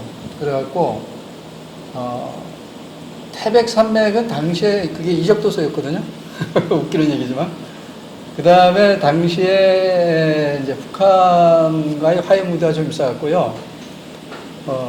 북한의 혁명 소설인 이제 이 피바다 그게 민중의 바다라는 이제 제목으로 교보문고에서 한 10,000질 이상이 팔렸습니다. 우리 책사랑에서도 엄청 많이 대출이 됐거든요. 그러니까 이게 애들이 깜짝 놀란 거예요. 깜짝 놀래갖고 그런 게 문제가 돼서 이제 가끔 하다 검열도 들어오고 그게 이제 나중에 이제 국가보안법의 문제로 가기도 하고 그랬죠. 네, 이 과정 속에서 아마 도서관에서 도서관 종사자로서 이 구속된 분은 아마 이 전성준 관장님이 국가보안법 구속된 분은 전국에서 유일하지 않나. 어떻게 구속되고 그 이야기를 조금 해주시죠. 참 많이 힘드셨을 텐데. 힘든 건 없었어요, 사실은. 언제든지 구속은 각오하고 있었고 당시에. 그때 보면은 이제 아까 말씀드린 대로 이적도서 목록으로 이제 이 지목되어 있는 책은 다 수집을 하고 대출하고 이제 이러던 시절이니까 아무래도 문제가 자꾸 되겠죠. 당시에 보면은 이 책사랑에 대해서 어떻게 생각을 했냐면은 노동자나 학생들의 의식화 공간 또는 이적 폐물을 무단으로 유통하는 공간 뭐 이런 식으로 빨갱이 집단이라는 식으로 공격을 많이 받았습니다. 그리고 당시에 이 책사랑이나 저를 감시하는 세력이 이제 많이 있었는데 대표적인 게 이제 마산 경찰서 정보과 그 다음에 지금은 없지만 치안본부 대공 분실이 있었어요. 결국은 내가 이제 나를 잡아가면 치안본부 대공 분실이거든요. 그 다음에 안기부, 그 다음에 이 보안사. 당시의 사회적인 분위기는요, 이 공안 탄압 분위기였거든요. 노동운동도 탄압을 받고, 뭐 하여튼 군데군데 위축도 되고, 책사랑에 오는 분위기도 조금 위축되는 분위기도 있는 것 같고, 그래서 이제 분위기를 좀 반전을 시켜보자 하는 생각에서 이 노차사 공연을 기획을 하게 됐습니다. 그랬는데 이제 노차사 공연 한다는 건 어쨌든 이제 사람들이 몇천 명씩 몰리는 거니까 얘들 입장에서는 이거 한 번은 이제 끊어놔야겠다 생각을 했겠죠. 그래갖고 뭐 이제 저를 이제 구속을 시킨 겁니다. 공연이 끝나고 구속당한 거죠. 아니, 공연 전에. 전에요. 당시에 이제 자기네들은 이제 뭐 잘됐다 생각을 했겠죠. 그래갖고 책도 한 200여 권 뺏어가고, 그 다음에 이제 이 조직 사건으로 이제 몰아야 되니까 한 적정하게는 이네들 입장에서는 한 100명 정도 생각을 했던 것 같아요. 100명 정도 구속시키려고. 100명 정도 구속까지는 아니래도 이건을 조직으로 계보들을 만들려고 한 거지. 한 100명 정도를 갖고. 그랬는데 이게 대출하는 사람들이 너무 많았어요. 그러니까 대출 이력을 다 뒤진 거죠. 그렇지. 대출 이력을 다 뒤지고 당시에. 그래갖고 그러면 지금 이적 소위 말하는 이적 도서를 갖다가 대출한 이력을 갖다가 다 기록을 다 뒤진 거예요. 그렇다고 봐야 됩니다. 그거를 막기도 했고, 그래서 이제 그 부분에 대한 이제 자료를 들고 가려고 하는 거를 남도현 선생이 당시에 막았다고 그러더라고요. 도서관에서 이게 뭔 짓이냐고 해갖고, 그래서 이제 물러나기도 하고 그랬는데, 당시에 어쨌든 많은 사람들이 대출해간 부분, 특히 이제 이 북한 소설인 이제 민중이 바다, 그 다음에 태백산맥, 이런 책을 읽은 사람들을 이제 전신에 조사한 겁니다. 얼마 전에 돌아가셨던 이어령 문화부 장관님이 그 당시 노태우 정권 시절에 문화부 장관이셨는데 이때 태백산맥이 이적 표현물로 지정되는 걸 갖다가 막았다고 하더라고요. 그러면서 이런 것들을 허용해야 민주주의 국가라고 인정을 받을 수 있다. 그렇게 하면서 조정래의 태백산맥이 금서로 지정이 공식적으로 금서로 지정이 안 됐다 하더라고. 물론 암암리에 태백산맥이라는 책을 가지고 있는 것에도 구속의 증거 자료로 쓰이긴 했었으니까요. 그러니까 그 당시로 봐서는 북한 소설도 많이 저희가 유통을 시켰어요, 사실은. 그러다 보니까 이제 그 부분이 제일 중요한 부분이었을 건데, 문제는 그걸 읽는 사람들이 그냥 보통 사람들이었어요. 뭐 교사들도 그렇고 학생들, 그다음에 주부들, 많은 사람들이 읽고, 그게 왜 빨갱이 소설이죠, 공산주의를 찬양하는 소설이냐 보니까 항일 소설이네, 이리 된 거예요. 그리고 또 호기심에서 많이 읽었죠. 그렇지, 많이 읽기도 하고 무슨 특별한 사상적으로 읽은 그런 것도 아니고 뭐 그러다 보니까 이거 뭐 별로 영향가가 없다고 생각을 했던 것 같아요. 그래서 이제 아마 이제 그냥 구속하고 끝났죠. 당시에. 또 이제 근데 약간 여담이지만, 그래갖고 내가 북한 대학원을 갔거든요. 갔는데 이제 나이가 한 50에 이제 북한 연구원걸 정렬하러 대학원을 갔는데, 거기에 책사랑에서 앞선 책이 전신에 있더라고요, 거기에. 예. 그래서 참 우연한 인연이다, 이렇게 생각을 했습니다. 당시 책사랑은 70여 평 공간에 많은 자본이 들어가서 활발한 활동을 했는데요. 89년 당시 자료를 보면은 89년 당시 도서구입비만 1,000여만 원에 달했고, 지금으로 치면 또 1,000여만 원 정도 됩니다. 그리고 정기 간행물 60종이나 구입했는데, 많은 책을 구입해가지고 유통을 시키고 대출을 시켰고, 그리고 또 대출량을 봤을 때도 하루에 200~300건 이상이 대출되는 걸로 알고 있습니다. 이것은 지금도 공공도서관 대출량만 해도 결코 적은 숫자는 아니거든요. 그 좋은 자금관에서 어떻게 이런 성과를 이룰 수 있었다고 생각됩니까? 일단 이제 당시 그 마산시립도서관하고 비교를 좀 해보면요, 마산시립도서관의 1년 예산이 도서교육비가 700만 원이 안 되더라고요. 우리가 확인을 해보니까 그 당시에. 그 다음에 이제 하루 대출량도 100건이 안 됐습니다. 그러니까 우리 입장으로 봐서 상당히 이 영향이 컸죠. 근데 그 당시에 그렇게 된 이유는 87년 6월 항쟁 이후 사람들은 뭔가 자신의 권리를 찾고자 하는 욕망이 굉장히 컸던 것 같아요. 그래서 많은 사람들이 그 지적인 욕망을 채우기 위해서 온 것 같아요. 이제 한 번은 그런 일이 있었거든요. 이제 어떤 거였냐면은, 한 아줌마가 왔어요. 와갖고, 내가 서울에서 못 살겠는데 세상을 알 수 있는 책을 좀 소개해 주세요 하더라고요. 그래, 왜요? 그러니까, 이 남편하고는 사내 커플이래요. 고등학교를 나왔답니다. 사내 커플인데, 이 이제 그 당시로 보면은 결혼을 하고 나면은 이제 이 여자들은 퇴직을 해서 집으로 들어갔습니다. 그러니까 이분도 이제 그렇게 했겠죠. 그래갖고 이제 아이도 이제 있고 그랬는데 어느 날 보니까 아들하고 아빠하고만 정치적 얘기도 하고 사회적 얘기도 하고 그러는데 이 엄마가 끼려고 하면은 엄마가 뭘 알아서 이렇게 얘기하더라는 거예요. 그러니까 이분이 억울하잖아요. 굉장히. 억울하니까 이제 그런 부분에 대해서 알 수 있는 정치 사회적인 부분에 대해서 알 수 있는 그런 책이 어디 없을까 하다가 책상을 찾아왔답니다. 딱 그게 상징적인 사건이라고 봐요. 네. 그리고 당시 지금은 공공도서관들이 야간 개방하고 있는데 당시에 공공도서관은 수평이라는 6시 되면은 문을 닫았지 않습니까? 그래서 아마 그 책사랑이 그렇게 활발하게 움직일 수밖에 없던 이유 가운데 하나는 접근성이라든지 야간 개방 이런 것도 영향을 미쳤다고 생각합니다. 그것도 영향을 많이 미쳤겠죠. 왜냐하면은 이제 그 마산시립도서관 같은 경우에는 상당히 외져 있었고 산호공원이라는 거 외져 있었고 그다음에 대출 시간도 진짜 6시 정도뿐이 안 됐고 도서관은 많은 사람들이 모일 수 있는 장소에 있어야 된다고 생각을 하거든요. 지금도.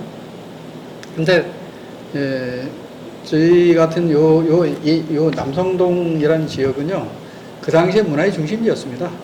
지금은 이제 상당히 쇠락한 부분이지만 당시에는 그 주변에 이 서점도 큰 서점도 있었고 또 그 주변에 이 많은 이런 뭐 식당이나 이게 젊은 사람들이 많이 왔다 갔다 할 수 있는 그런 공간이었기 때문에 그런 지역이었기 때문에 책사랑이라는 부분은 자연스럽게 그 공간 그런 지역 내에 있었기 때문에 많은 사람들이 자연스럽게 접근한 것 같아요.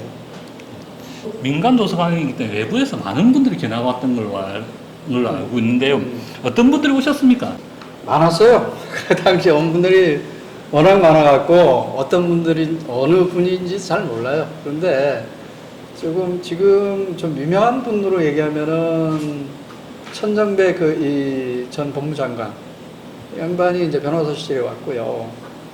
그 다음에 5.18 기념사업회 이제 이사 되시는 분들이 자기네들이 억울한 그런 이제 5.18 그 관련 이제 자료를 보고할 데가 없지 않습니까? 그러니까 이분들이 왔어요. 그리고 자기네들이 이제 책사랑에 기증을 해주고 싶다고 그런 부분도 있었고, 그 다음에 이제 김두관이라는 양반 이제 도지사를 지낸 분인데 이분 같은 경우에는 이 지역에서는 진짜 지금 국민의힘 이런 이제 기존 이 전통적 여당 조직이 아닌 무소속으로 이제 도지사까지 한 양반인데 이 사람이 이 남해에서 농민을 상당히 활발하게 했습니다. 근데 농민회를 운영하다 보니 이 사람들 입장에서는 농민들의 의식을 좀 함양시켜야 했던 것 같아요. 그래갖고 남해에 책사랑 나눔터를 만들겠으니 허락을 해주셔 해갖고 그 사무장이 찾아왔습니다. 그런데 그 분이 아마 전임인지 현임인지 하여튼 남해 군수를 지낸 걸로 알고 있어요. 정현태 군수 아마 그럴 거예요. 아마 그렇게 되기도 하고. 그 다음에 이제 도서관 쪽에서는요, 많은 분들이 왔는데 뭐 제일 기억나는 게 이용훈 씨 같은 경우. 지금 이제 우리 한국도서관사연구 대표님이신데 다녀가셔. 네, 많이 왔어요. 그분 같은 경우는 그렇게 했고, 그 다음에 그 당시에 이제 이 고려대 생활도서관 운동한 그 친구도 이제 김규환 씨. 이런 분들이 좀 기억이 나고요. 그 좀 특이한 건 당시에 조선일보에서 인터뷰를 요청을 했어요. 그래갖고 그 문화면 통을 해갖고 인터뷰를 게재했더라고요. 뭐 그렇게 되다 보니까 전국에 진짜 많은 도서관이 생겼거든요. 아마 그런 게 기억이 많이 납니다.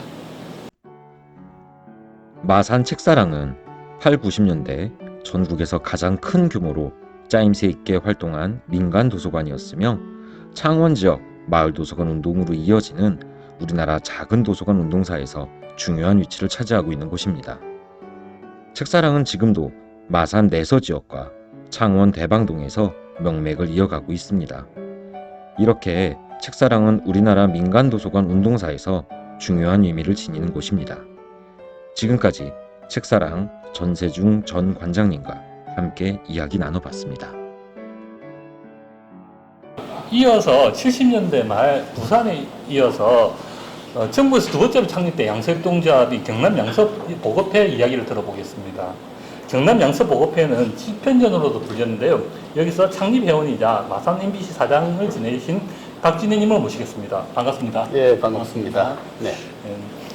집현전이라고 불러야 할까요? 아니면 경남 양서보급회라고 불러야 할까요? 뭐 두 가지 다 불러도 괜찮겠습니다. 그러니까 이제 그 명칭을 조금 소개를 하자면, 경남은 부산이 먼저 생겼기 때문에 부산을 모델로 해서 만들어졌습니다. 부산의 명칭이, 정확한 명칭이 부산 양서판매 이용 협동조합. 네. 그리고 점포 이름을 협동서점이라 했거든요. 그러니까 그 방식으로 해서 경남의 명칭을 경남 양서판매 이용 협동조합을 정식 명칭으로 하고, 이게 너무 기니까 그걸 조금 줄여가지고 부르기 쉽게 하도록 한 것이 경남 양서보급회입니다.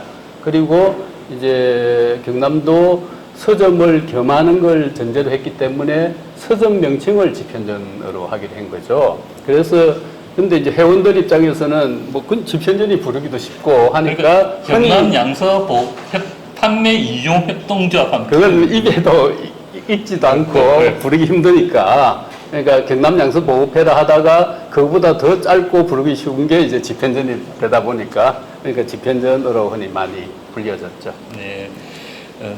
집현전은 서점 겸 회원제 도서관 성격을 띠고 있습니다. 독서의 운영이라든지 회원제 도서관 운영은 어떻게 되었는지. 예. 그러니까 사실은 협동조합이라는 의미라든지 그 정신에 충실하기 위해서 만들어졌다기보다는 이제 부산이 당초 이런 모델로 먼저 출발을 해 주었고, 그래서 경남도 부산 모델을 고스란히 받아와서 벤치마킹해서 만들자 해서 만들어진 겁니다. 그런데 이제 현실적으로 이것이 당초 이걸 처음 제안한 분은 서점을 겸해서 하는 걸 전제로 했는데, 그 서점 설립이 이제 진행 과정에서 그렇게 순탄하게 진행되지 않다 보니, 그럼 당초 이 도서를 서로 나누어 읽고 빌려보고 하는 이것부터 먼저 정착을 시키자. 이래 된 거죠. 그래 하기 위해서는 우선 회원들 모집이 필요했고, 그러면서 회원들을 모집하면서 그 당시 돈으로 2,000원을 가입비로 이렇게 받은 겁니다. 그래서 우선 대출을 하기 위해서는 서적이 필요하니까 그 회원들 중에 자기가 소장하고 있는 소장 도서를 많이 기탁을 했습니다. 네. 기탁을 한 도서가 기본이 되었고, 그 다음에 참가비로 이렇게 모은 돈을 가지고 그때 이제 회원들이 원하는 인기 있는 책들을 이제 구입하는 방식으로, 그렇게 해서 최종적으로 한 6개월 정도 지나서 서적이 기탁 서적과 구입 서적을 합쳐서 한 600여 권 정도 600권 가지고 네. 회원들끼리 책을 돌려보내는 예, 그런 방식이었습니다. 부산 같은 경우는 네. 처음부터 약간 어느 정도 목적 의식적으로 온건한 민주주의 성격을 띠고 네. 온건한 민주화 운동, 유신 독재 네. 시절에 이런 합법적인 테두리 안에서 민주화 운동의 한 방편으로 협동서점을 운영하고, 그리고 장기적으로 계획상으로는 출판사와 도서관 운영까지 계획을 하고 있었는데, 네. 거기까지는 생각을 하지 않아, 여기도 하셨는지. 부산에 비해서는 역량 부족이었죠. 한마디로 부산은 그 당시 김광일 변호사라든지 이런 이영록 변호사라든지 변호사 그룹들이 상당히 가세를 해서 힘을 실어준 반면에 마산 쪽은 그런 이른바 어른들이 없었습니다. 그래서 마산의 특징은 완전히 청년 학생 운동 성격으로 그렇게 진행이 되었고, 그 어떤 다른 뭐 거창한 전망보다는 이렇게 같이 모여서 책을 빌려 서로 나누어 읽고, 그리고 그걸 토대로 해서 토론하고 세미나하고 하는 요 부분을 정착시키자 하는 것이 가장 그 당시에 현실적인 목적이었습니다. 혹시 기억에 남는 대출이 많이 됐던 책들이 있습니까? 예, 여기 회보에 보면 그 통계가 나와 있는 게 있습니다. 문학 쪽 서적이 가장 많았는데요. 장길산이 1위, 창작가 비평, 객지, 그다음에 머나먼 송바강, 난장이가 쏘아올린 작은 공 이런 그 문학 서적들이 그 당시 많이 인기를 끌었고 이제 사회과학 서적이라든지 역사 서적은 주로 어떤 특정 세미나를 한다든지 모임을 통해서 같이 함께 읽고 토론하자 이런 용도로 많이 활용되고 그렇게 하는 편입니다. 이 책이 한 작년에 나왔습니까? 네, 그렇습니다. 재작년 12월에 나왔던 걸로 기억하고 있는데 예. 이 책에 따르면 공식적인 해상은 79년 여름에 한 걸로 집현전이 한 걸로 나오는데 또 이 공식적인 해상과 더욱 별개로 집현전은 붕항쟁 때까지 유지가 됐다고 또 증언을 하고 있습니다. 거기에 대해서 조금 이야기를. 그러니까 일단 아까 말했듯이 이게 청년 학생 운동이 되다 보니까 당장 저만 하더라도 이 홍보위원장을 맡아서 회부를 만들고 하다가 군 입대를 해버린 거죠. 군 입대를 하고 또 복학한 친구들도 있고 막 이렇게 하다 보니까 실질적으로 이걸 중심적으로 이끌어갈 주체 세력이 그냥 아주 약화돼 버리니까 이걸 어떻게 할 것인가 운영하기 위해서는 최소한의 어떤 비용은 계속 투입이 돼야 되는데 그것이 힘들어지고 하니까 그러면 공식적으로 임시총회를 통해서 공식 활동은 중단을 하자. 근데 그건 중단됐지만은 그 허름한 공간이긴 했지만 공간은 그대로 존속이 됐단 말입니다. 그래서 열성 있는 회원들은 그 장소에 계속 모이면서 세미나하고 토론하고 하는 일종의 사랑방 역할을 부마항쟁 전후한 시기까지 계속 지속을 하게 됐던 거죠. 그러면은 이 집현전이 부마항쟁 전후로 해가지고 완전히 해체된 거는 맞죠? 예, 아니 그러니까 공식적으로는 79년 7월에 임시총회를 통해서 공식적으로는 해산이 됐지만은 아까 말한 그런 방식으로 계속 유지가 되었고요. 부마항쟁 이후에는 그 같이 세미나를 함께하던 그룹들하고 부마항쟁 구속자들, 석방된 구속자들이 함께 또 80년대를 준비한 소모임 형태가 사실은 지속되어 왔고 그런 흐름의 연장선상에서 사실은 집현전에 열심히 참여했던 김병철 같은 분은 약간 형태를 달리한 형태의 대중적인 그런 일종의 집현전을 한번 만들어 보자 하는 차원에서 이제 전세중 단장을 설득하기도 했고 그렇게 해서 이제 책사랑으로 이어졌다 그렇게 볼 수 있겠습니다. 이 집현전이 가지는 의미는 무엇이라고 생각합니까?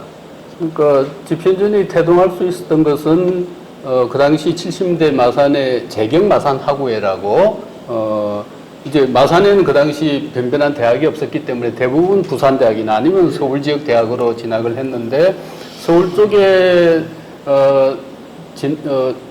다니고 있던 대학생들이 항상 방학 되면 마산으로 내려오게 되니까 그러면 대학생들이 마산에서 지역을 위해서 뭔가 역할을 해야 된다. 그래서 마산에서 여러 가지 활동들을 진행을 하면서 그렇게 서로 아름아름 알게 되었던 그런 친구들, 선후배들이 70대 후반으로 가면서 지역을 위해서 어떤 활동을 해야 되는데 그 당시 변변한 시민단체도 없었고 그러면서 집현전이라는 방식을 일단 민간 도서관 성격을 띠면서 사실은 내용적으로는 마산 지역의 시민사회 단체의 성격을 함께 겸하는 형태로 가보자 그렇게 목표를 했던 것이고 사실은 활동 방향도 거의 그런 방향에 걸맞게 활동을 해오지 않았나 단지 재정적인 문제라든지 역량 문제 때문에 오래 지속되지는 못했고 79년으로 활동은 종료되었지만은 그 어떤 집현전 활동이 부마항쟁의 어떤 일정한 흐름 그리고 세력으로 참여하는데 큰 기여도 되었다 이렇게 판단합니다. 그리고 집현전이 해체되고 난 뒤에 제가 들고 있는 이 책 거기 마산문화라는 책이 4호까지 나왔습니다. 4호까지. 이 마산문화가 지역문화 문화지도서 처음부터 최초였죠. 예, 지역에서는 최초였습니다. 그러니까 다들 중앙 단위의 문화 관련된 잡지라든지 이런 프로그램이 있었고 지역문화 잡지로서는 이게 최초였죠. 네. 그리고 또 이 책에 나와 있는 글이 있습니다. 노동문고 마산 지역에 일제강점기 1924년에 노동문고가 있었는데 제가 이 도서관사를 연구하다 보니까 네. 이 노동문고라든지 이런 자료가 그냥 신문에 한 줄 써 있는 것밖에 없었어요. 네네. 그런데 여기에 그나마 내용이 좀 자세하게 있습니다. 아마 이 책을 저도 가지고 있었지만은 이 책이 지금 공공도서관에 아무데도 없어요. 그래서 제가 자료를 갖다가 국립중앙도서관이라든지 온 망을 뒤져도 네. 책을 구할 수가 없었어요. 네. 그런데 이 안에 네. 이 노동문고에 관련된 마산 네. 노동문고라는 네, 부분이 네. 굉장히 좀 자세하게 네, 네. 유일하게 실려 있습니다. 네. 이걸 보니까 이 박명륜이라는 분이 있었는데 뭐 접니다. 제가 이제 그러니까 그 당시 가명을 했으니까 뭐 50 치아이기도 하고 그래서 네. 그래서 저도 그때 선생님께서 가명을 좀 썼다고는 알고 있었는데 여기에 뭐 확인하시면 됩니다. 여러 이름을 썼죠.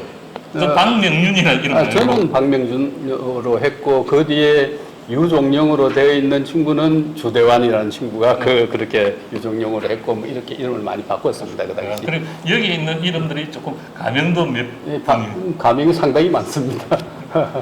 그런데 어떻게 이 노동문고에 대한 그건 이제 일단 이 마산 문화도 바로 집현전의 일정한 흐름 속에서 만들어졌다고 할 수 있죠. 그러니까 부망쟁이 이후에 집현전에 참여했던 사람들 그리고 부망쟁이에 구속되었던 이런 사람들이 함께 쭉 그 소모임 형태의 활동을 계속해 오다가 80대 초 묵혀지 운동이 이제 불기 시작하면서 지역에서도 한번 만들어 보자 그렇게 발상이 되었던 것이고 그러니까 저 이권에서는 일종의 그 젊은 청년들의 시각에서 지역사를 한번 복원시켜 보자 그렇게 해서 제가 맡았던 파트가 이제 일제시대 파트였는데 뭐 원체 자료가 없고 그러니까 주 자료가 됐던 게 동아일보. 그 당시 일제시대 때 동아일보 마산 지국이 있었기 때문에 그 지국에서 상당히 지역 그 어떤 동향이라든지 이런 것을 많이 그 취재를 했고 그게 동아일보에 많이 실려 있었습니다. 그래서 그 일제시대 때 발행된 동아일보에서 마산 관련 기사를 다 발췌를 했고 그래서 그 발췌된 내용 속에서 이제 이런 어떤 사상운동이라든지 노동운동이라든지 노동문고 이런 부분을 저희들이 발견해서 실었던 거죠. 저도 지금 동아일보 같은 경우는 지금 최초 창간호부터 데이터베이스가 잘 되어 있거든요. 그래서 저도 일제강점기 신문 자료를 막 찾고 있는데 그때는 저기 데이터베이스도 안 돼 있고 그런 일일이 저 신문을 갖다가 다 복사를 했습니다. 네. 그러니까 경남대 도서관에 있었기 때문에 경남대 도서관에서 일일이 다 복사를 해서 저희들이 그걸 자료로 활용했습니다. 이제 박진혜 선생님과 집현전이 있었던 곳으로 가보시죠. 네, 이 자리가 집현전이 한번 옮겨서 활동하던 장소입니다. 그러니까 보이는 이 도로가 당초 철로였는데 철로를 걷어내고 마산의 중심도로, 그때는 중앙광로라 그랬죠. 그러니까 도로를 개설하는 점이었기 때문에 이 창고 공간은 곧 철거 대상의 건물이었습니다. 그러니까 도로가 넓혀지면서 이 건물이 없어지기 그렇죠. 없어질 때문에 확장되면서 그 공간을 철거할 것이기 때문에 우리가 일정한 기간 동안 싼 값에 이제 임대를 할 수 있었던 겁니다. 그러니까는 이 집현전이 이 자리에 있었던 게 부망정 때까지 있었던 것이죠. 그렇습니다. 네. 양서협동조합은 70년대 말부터 80년대 초까지 부산에서 시작되어 전국으로 확산된 민간인들이 만들고 운영한 초기 회원제 도서관 성격을 띠고 있습니다. 그동안 우리 학계에는 간간히 작은 도서관 운동사 부분에서 다루고는 있지만 도서관사보다는 민주화 운동사 차원에서 이야기가 되어왔던 것이 사실입니다. 하지만 이 양서협동조합 운동은 80년대 후반 민주화가 이루어지면서 현재 작은 도서관의 밑거름이 되었던 것을 부인할 수 없는 사실입니다. 따라서 우리 한국도서관사 연구회에서는 마산 지역 도서관 역사 찾기를 하면서 반드시 알아야 할 것이 경남 양서보급회, 즉 집현전이기에 이렇게 이야기를 나누어 봤습니다. 그럼 이제 시대의 역사를 품고 중요한 위치에 있는 경남대 도서관을 방문해 보겠습니다. 과연 어떠한 역사를 품고 있을까요? 우선 도서관 관계자분과 인사를 나눠보겠습니다. 안녕하십니까. 저는 경남대학교 중앙도서관 사서로 근무하는 옥도훈입니다. 경남대학교 도서관은 여기 현재 보이는 교양융합대학 건물이 1974년도에 이제 도서관이 개관되었습니다. 그 이후 6년 동안 여기서 도서관 기능을 역할을 하다가 1980년도에 저 위에 보이는 현재 중앙도서관으로 이전하게 되었습니다. 그 이후로 계속 지금까지 중앙도서관이 경남대학교 중심으로서 역할을 해오고 있습니다. 현재 우리 대학 연구자들이나 학생들에게 질적인 서비스를 하기 위해서 최선의 노력을 다하고 있습니다. 우리가 함께 서 있는 이곳 경남대 도서관, 과연 어떤 역사가 있을까요? 지금 함께 만나보시죠. 안녕하세요. 저는 경남대학교 중앙도서관에서 근무하고 있는 사서 양정윤입니다. 제가 근무하고 있는 대학에는 정말 역사적으로 중요한 곳이 있는데요. 바로 어딜까요? 이곳입니다. 박정희의 19년간 독재 정권을 무너뜨린 계기가 된 사건은 79년 부산과 마산에서 일어난 부마항쟁입니다. 부산에서 학생들 시위기 당시 부산대 도서관에서 시작되었다면 마산에서 시작은 이곳 경남대 도서관에서 시작되었습니다. 이 상황에 대한 자세한 기록이 있어 한번 읽어드리면, 저는 10월 17일 오전에 교련 수업이 있었어요. 301호 강의실에서 예비군복을 입고 교련 수업을 받으려고 기다리는데 최갑순하고 옥정혜가 저를 찾아온 거예요. 놀래서 나갔죠. 둘이서 저한테 하는 말이 부산에서 16일에 터졌다는 거예요. 저희들은 22일에 하기로 해놓고 부산대가 먼저 터진 거죠. 그래서 교련 수업은 후배한테 제 대타를 하라고 해놓고 나와서는 노인정으로 같이 갔어요. 그런데 우리는 조직이 없다. 어떻게 하냐. 결론 없이 헤어졌죠. 그러고 돌아섰는데 마산 정복과 편상철 형사가 저더러 저녁을 먹자고 해요. 마산 경찰서역 국밥집으로 오라고 해서 도서관에 책을 펼쳐놓고 국밥집으로 갔죠. 국밥에 술 한잔하면서 시국 얘기를 했어요. 경찰서도 비상이었거든요. 부산에서 터지고 하니까 정신이 없었겠죠. 밥 먹고 다시 도서관으로 와서 공부를 하려는데 공부가 되겠어요? 웅성웅성 부산 얘기가 나오고 하니까 심란했어요. 취기도 있고 가만히 있을 수 없어서 우리가 시험 공부할 때냐? 오늘이 무슨 날이냐? 1972년 10월 17일 유신선포일 아니냐? 부산에 무슨 일이 있었다. 애국가 산호라면 노래도 부르고 저 혼자 그렇게 깽판을 쳤죠. 집현전 회원이었던 이윤도님의 증언이었습니다. 이렇게 경남대학교 도서관 앞에서 79년 10월 18일 마산항쟁이 시작되었습니다. 이 자리에 최진욱 선생님을 모셨습니다. 마산항쟁에 대해서 설명해 주십시오. 네, 마산항쟁은 부산대학교 학생들이 이런 시위를 했던 10월 16일 이틀 뒤인 18일부터 시작됐는데요. 바로 이 자리에서 시작되어서 마산 시내로 진출하면서 독재 타도를 외쳤던 것이죠. 그러면서 이제 박정희 정권이 무너지는 결정적인 계기가 됩니다. 이때 집현전 출신 회원 경남대학 학생들이 많이 참여하면서 또 항쟁이 일어나고 구속되었다가 10월 26일 박정희 대통령이 죽으면서 다시 풀려난 거죠. 그럼 마산항쟁 속에서 도서관이 갖는 의미는 무엇일까요? 도서관은 지식의 광장, 지식의 아고라라고 불리죠. 그래서 부산도 부산대학교 도서관에서 항쟁이 시작되었고요. 마산도 바로 이곳 경남대학교 도서관 앞에서 시위가 시작된 거죠. 그래서 항상 도서관이 가지는 토론과 지식에 대한 열정, 이런 것들이 반영이 되었다고, 배경이 되었다고 할 수 있겠습니다. 창원에서 개최되는 59회 한국도서관 대회를 축하하며 우리는 도서관의 역사를 기록합니다. 지금까지 한국도서관사 연구회였습니다.